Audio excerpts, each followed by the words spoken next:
So ito guys yung mga manok namin. Ayan, kahit na malamig, nangingitlog pa rin sila. Ayan ang mga manokis.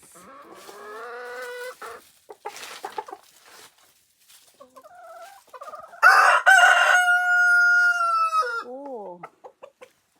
Oy! Oy, oy, oy, oy. So bigyan natin ng gulay. Mga repolyo na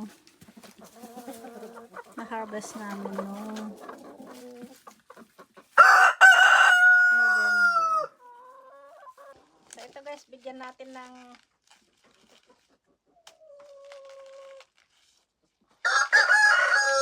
gulay, repolyo.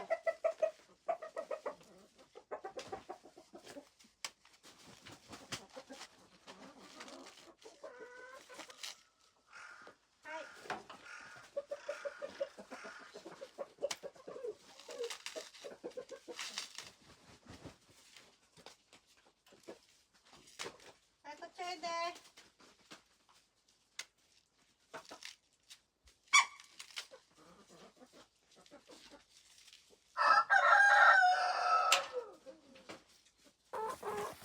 Yes. Binigyan ko ng repolyo.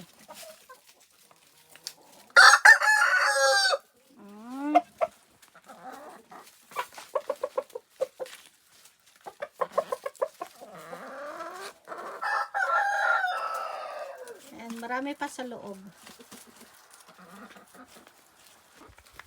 So, ayan. -7 po ngayong umaga.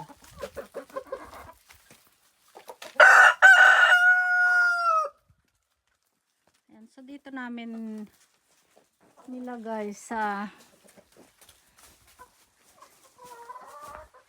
baba ng mga solar. Dito kami gumawa ng kulungan nila. Ayan.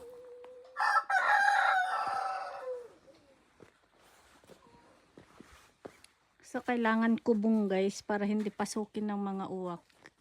So, kinukuha kasi ng mga uwak yung mga itlog pagka hindi namin kinulong.